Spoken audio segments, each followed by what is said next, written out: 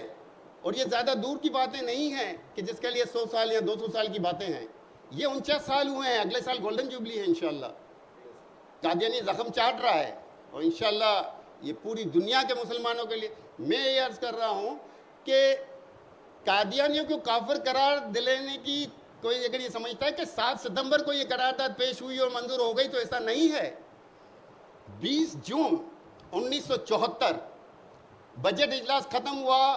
قائد اہل سنت نے ایک پرائیویٹ بل پیش کیا. 20 جون 1974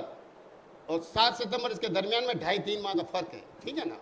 حضرت نے اسپیکر کو طار کیا کیونکہ وہ اجلاس ایڈجورن کر چکے تھے. قومی اسمبلی کا اجلاس بجٹ منظور ہو جانے کے بعد ملتوی ہو گیا. تو قائد اہل سنت نے اسپیکر صاحبزادہ فاروق علی کو طار کیا کہ میں ایک آئینی نقطے کی طرف توجہ دلانا چاہنے کے لیے میں نے یہ پرائیویٹ بل پیش کیا ہے جس پر آئین اجلاس بلایا جائے، اور آئین میں امینڈمنٹ ناگزیر ہو گئی ہے. اس پرائیویٹ بل میں یہ لکھا ہوا تھا کہ چونکہ پاکستان کے آئین میں یہ لکھا ہوا ہے کہ مسلمان کی تعریف یہ ہے، اور اس وقت مسلمانوں کے معاملات میں ایک جھگڑا چل رہا ہے، کچھ جگہوں پہ کچھ فسادات بھی ہوئے ہیں، چنیوٹ میں ٹرینوں پہ حملے ہوئے ہیں، اور وہاں پہ ایک طبقہ جو اس تعریف پہ پورا نہیں اترتا وہ اپنے آپ کو مسلمان کہتا ہے، تو اس کا تعین ہونا چاہیے آئین میں. بھٹو صاحب نے کہا مولانا یہ تو مسجدوں کا، جو مسلم بھائی نے فرمایا بالکل کہ مولانا یہ تو مسجدوں کا مسئلہ ہے. حضرت نے کہا مسجدوں میں حل ہو چکا ہے، لیکن بھٹو صاحب یہ آئینی مسئلہ ہے. آپ کو کس نے کہہ دیا کہ یہ صرف مسجدوں کا؟ یہ آئین کا بھی مسئلہ ہے، آئین پاکستان میں یہ لکھا ہوا ہے. بھٹو صاحب نے کہا کہ آپ اس پر اٹارنی جنرل یحییٰ بختیار جو ہے ان کو قائل کر لیں. حضرت قائد اہل سنت نے اس سے پہلے جو آپ نے فرمایا نا کہ ولی خان سے دستخط لیے، مفتی محمود صاحب سے کہا حضرت نے کہ دستخط کریں. مفتی محمود نے کہا مولانا چھوڑیں. سہر وردی وزیر اعظم تھا پاکستان کا، اس کے دور میں لاہور کی سڑکوں پہ خون بہا ہے.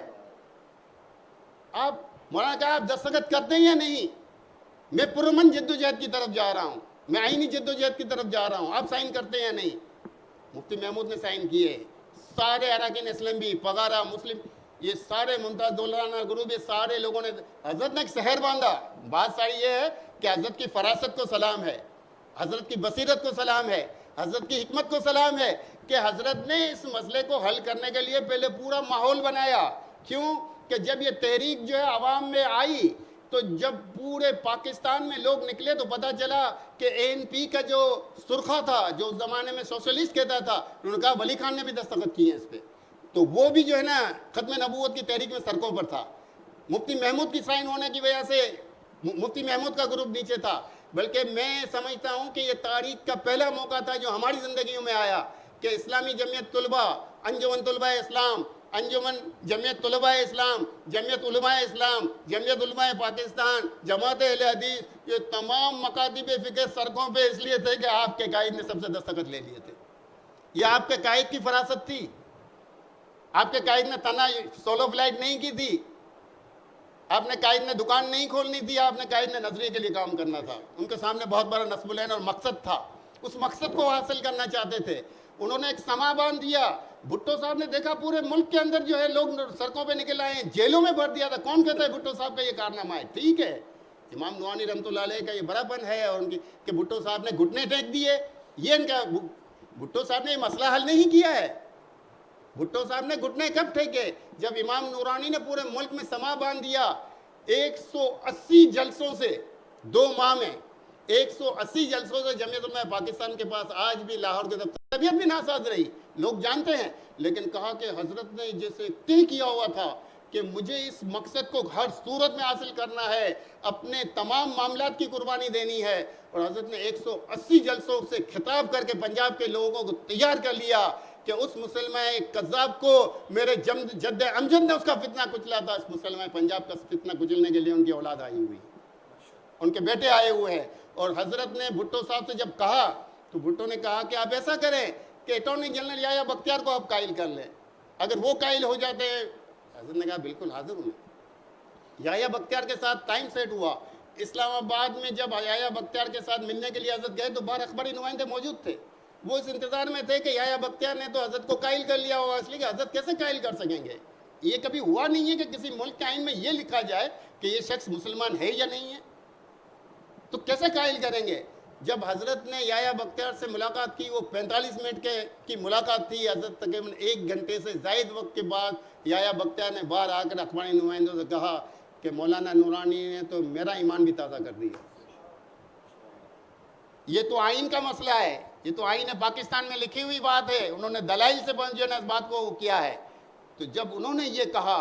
تو قادیانی جماعت کے سربراہ نے اسپیکر کو طار کیا اور یحییٰ بختیار سے کہا کہ ہمیں آپ موقع دیں، کہ ہمیں جو ہے اپنا موقف بیان کرنے کا موقع ملنا چاہیے۔ حضرت کو جب یحییٰ بختیار نے یہ اطلاع بھیجی تو حضرت نے کہا بہت اچھی بات ہے۔ تو یحییٰ بختیار نے کہا کیسے ہوگا؟ وہ پاکستان کی پارلیمنٹ کا قانون ہے کہ پارلیمنٹ کے اندر میں جو ہے نا صرف اراکین اسمبلی گفتگو کر سکتے ہیں، باہر کا آدمی ان کیمرہ جو اجلاس ہوتا ہے اس کے لیے جو ہے نا حضرت نے پروویژن بتایا، کیونکہ حضرت ساری دنیا گھومے ہوئے تھے، حضرت کے بعد ہر چیز کا جواب تھا۔ اور ان کیمرہ اجلاس میں حضرت نے علامہ ازہری رحمۃ اللہ علیہ پوری کتابوں کی بوریاں لے کر گئے تھے، حضرت کی معاونت فرما رہے تھے، اور حضرت جو ہے اس کے ایک ایک سوال پر اس کا جو حال کر رہے تھے، اس کے ایک ایک سوال پر جو اس کا حال کر رہے تھے کہ اسمبلی کے ریکارڈ پر ہے کہ اس کو ایئر کنڈیشن کمرے میں مرزا ناصر کو پسینے آتے تھے، اور اس نے کئی بار جو ہے ہر 1 یا 2 منٹ کے بعد کہا کہ مجھے پانی چاہیے، مجھے پانی چاہیے، مجھے پانی چاہیے، یہ اسمبلی کے ریکارڈ پہ موجود ہے۔ اور حضرت نے اس کو وہ بے بس کیا کہ آخر میں جو آپ نے حضرت کی زبانی، حضرت کو تو یہ واقعہ بتاتے نہیں تھے، مستقیم بھائی نے کہا آپ سے کہ حضرت نے یہ واقعہ نہیں، حضرت یہ واقعہ بیان کرنے پہ مجبور کب ہوئے؟ جب تمام لوگوں نے حضرت سے جا کے کہا حضرت وہ جھوٹ بول رہے ہیں سارے کہ یہ مسئلہ ہم نے حل کیا ہے۔ حضرت نے کہا ان کو بولنے دیں، مجھے تو اللہ کی بارگاہ میں مجھے تو اس کا اجر لینا تھا، میں نے جو کام کیا ہے میں نے ان کے اپنی ذات کا، حضرت آپ نے نہیں کیا، اپنے لیے ہمیں ضرورت ہے،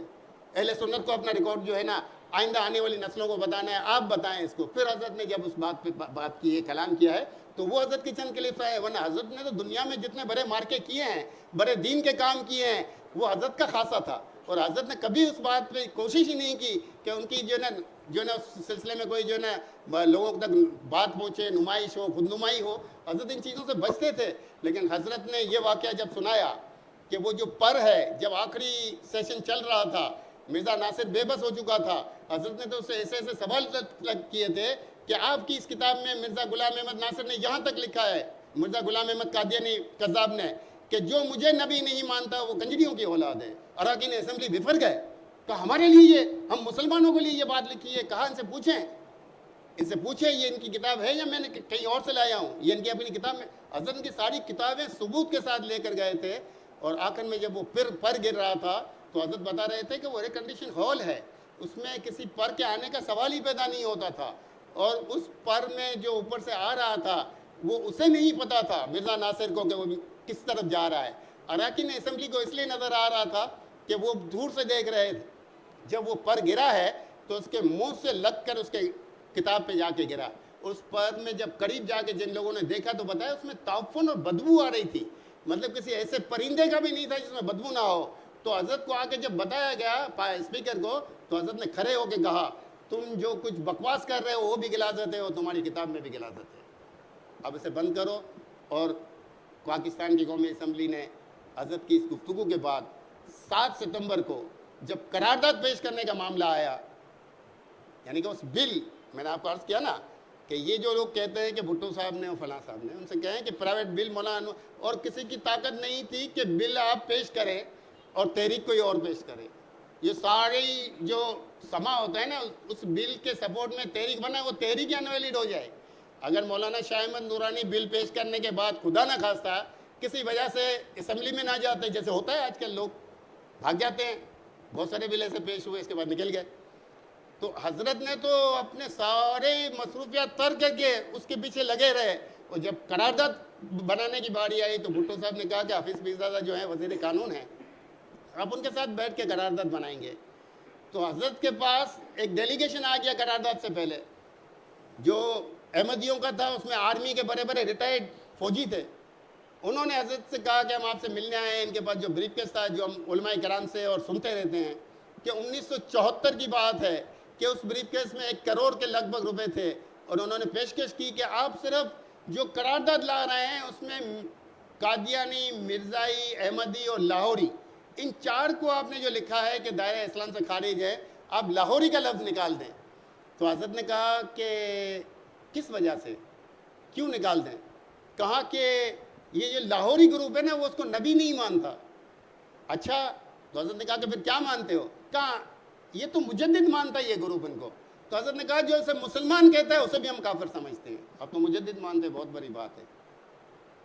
حضرت نے کہا کہ ہمارا سودا پہلے ہو چکا, جو علماء کرام بتاتے ہیں,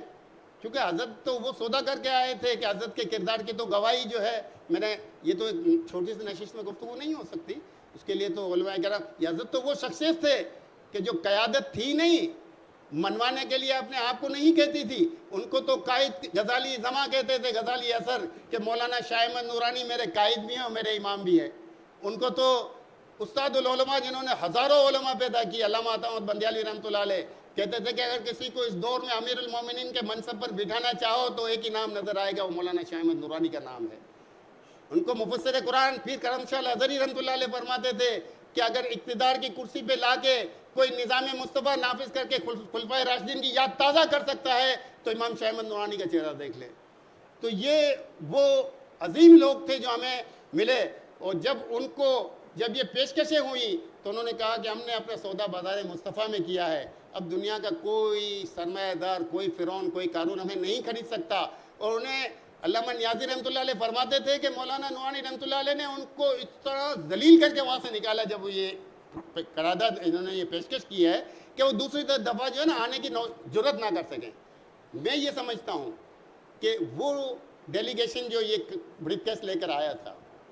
وہ بعد میں حافظ پیرزادہ صاحب کے پاس گیا ہے. کیوں کہ حافظ پیرزادہ صاحب قرارداد کی تیاری کے وقت کہنے لگے کہ مولانا آپ ایک کام کریں